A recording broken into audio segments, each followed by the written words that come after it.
Waalaikumsalam warahmatullahi wabarakatuh. Bismillahirrahmanirrahim. Wassalatu wassalamu ala Rasulillah wa ala alihi wa sahbihi wa wala. Amma ba'du. Yang terhormat Ketua DKM Masjid Jami At-Taqwa Kota 2 serta para ustadz juga segenap tokoh dan masjid.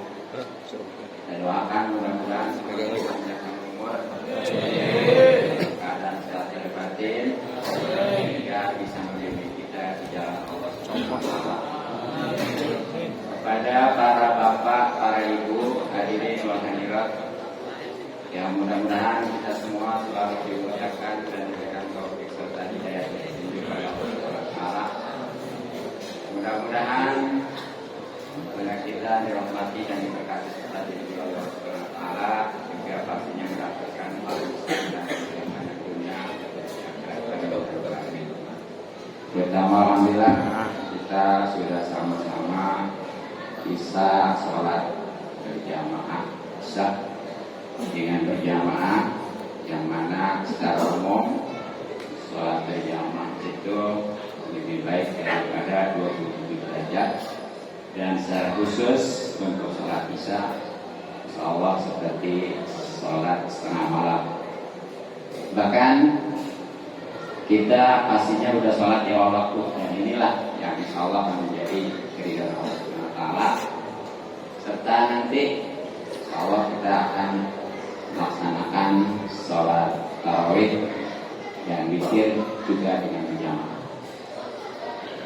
Hadirin wal hadirat rahimakumullah, Allah Subhanahu wa Ta'ala berfirman, A'udzubillahi minasyaitonir rajim. Bismillahirrahmanirrahim.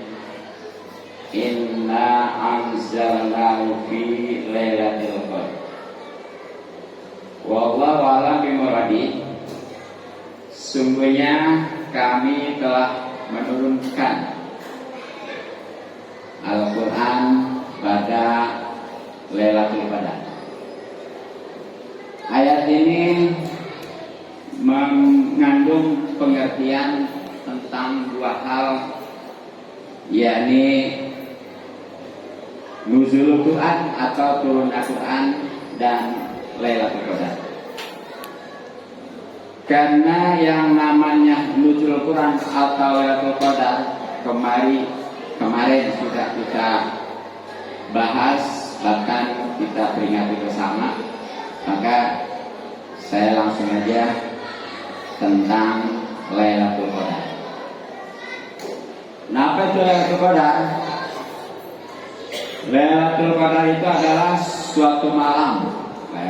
Adapun kalau qadarnya ini ada yang mengartikan malam kemuliaan, ada yang mengartikan malam keagungan, dan ada yang mengartikan malam kepastian. Nah, untuk malam kepastian, karena memang Allah Subhanahu wa Ta'ala pada malam tersebut itu merubah untuk 1 tahun ke depan, baik itu tentang hukum, terutama masalah rezeki dan ajal kita. Dengan kata lain, di amandemen gitu. Makanya kita minta pada malam itu rezeki kita supaya halal, berkah, umur kita panjang, juga berkah pastinya.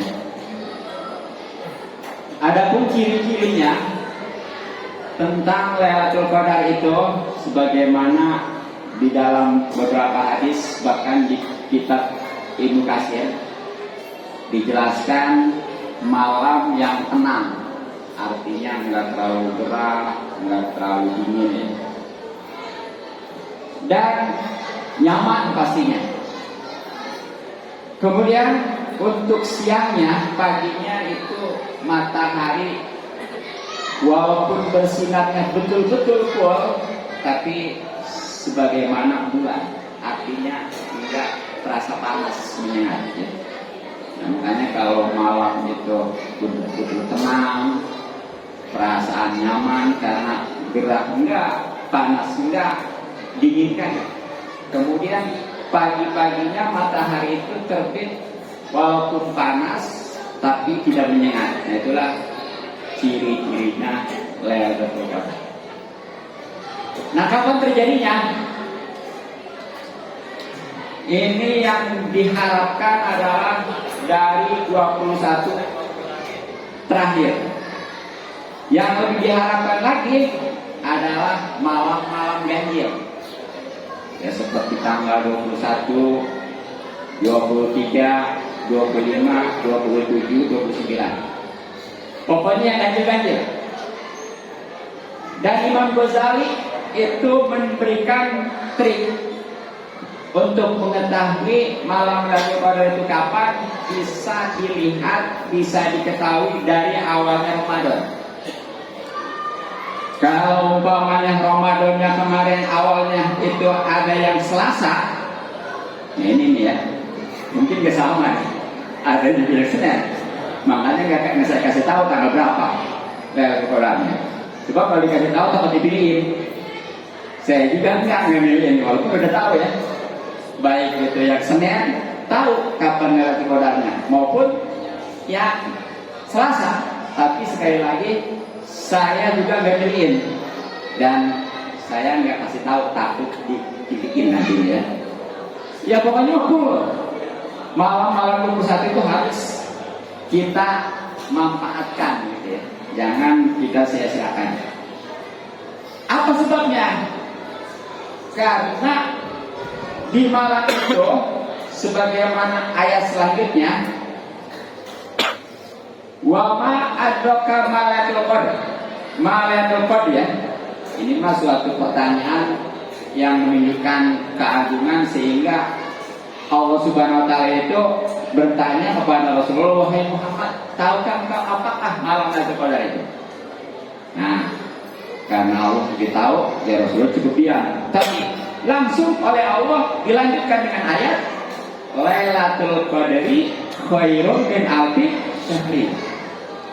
Jadi yang namanya Lailatul Qadar itu kalau kita beramal berkenaan di malam itu walaupun sebentar, itu kualitasnya luar biasa.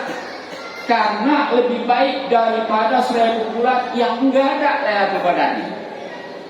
Itu 1000 bulan kalau dihitung tahun kurang lebih 83 tahun. Itu udah dianggap ibadah dan yakin diterima.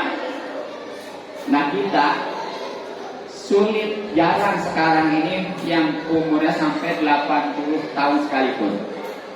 Itu pun belum tentu dipakai ibadah. Dan seandainya dipakai ibadah, belum tentu juga diterima. Karena kadang-kadang sah dan tidak juga belum jelas. Apalagi yang hanya sekedar ibadah tanpa diperhatikan tentang keilmuannya. Makanya ini harus kita manfaatkan. Nah, dengan cara apa kita memanfaatkan malam Lailatul Qadar ini? Di antaranya sebenarnya saya sudah nulis ya, itu enggak kurang dari 15 hal amalan-amalan di malam Lailatul Qadar. Tapi sebagian kecilnya itu sudah saya buatkan video di YouTube, makanya tinggal simak aja nanti ya, yang judulnya Lailatul Qadar, amalan dan keuntungannya. Itu alhamdulillah walaupun baru semalam saya ngupload ya, itu udah 100 lebih yang nonton. Alhamdulillah dengan ada media ini bisa lebih dimanfaatkan, terutama ya pastinya untuk YouTuber ini. Hadirin rahimakumullah. Terakhir, apa indikasinya orang-orang yang mendapatkan Lailatul Qadar? Nah, ini di dalam ayat terakhir, di sana tanazzalul malaikatu warruhu fiha bi'idzni rabbihim min kulli amr. Salamun ya hatta matla'il fajr. Yang jelas tuh kenapa Lailatul Qadar itu dianggap malam yang agung, yang mulia, karena para malaikat, khususnya malaikat Jibril turun. Ya tentunya atas perintah Allah Subhanahu wa taala. Untuk apa? Untuk atur segala urusan di muka bumi ini. Yang tadi untuk mengamandemen gitu ya, diperbarui. Makanya kalau memang malaikat berbentuk fisik, ini udah nggak kebagian kita. Tapi alhamdulillah malaikat itu karena berupa cahaya, walaupun banyak juga yang turun, tetap kita seakan-akan biasa aja gitu ya. Nah, di mana malaikat itu akan mengucapkan salam. Bahkan dalam hadis ada riwayat itu, tanpa kita ketahui malaikat menjabat tangan orang yang betul-betul mendapatkan Lailatul Qadar. Sehingga kalau orang itu sudah mendapatkan Lailatul Qadar karena dapat ungkapan selamat sejahtera dari para malaikat, itu hatinya akan tenang, akan bahagia yang tiada tara. Insya Allah, walaupun dia belum kebeli baju, walaupun belum kembali kue atau perempuan perhiasan, itu kalau mendapatkan Lailatul Qadar, dia akan tetap bahagia, senang.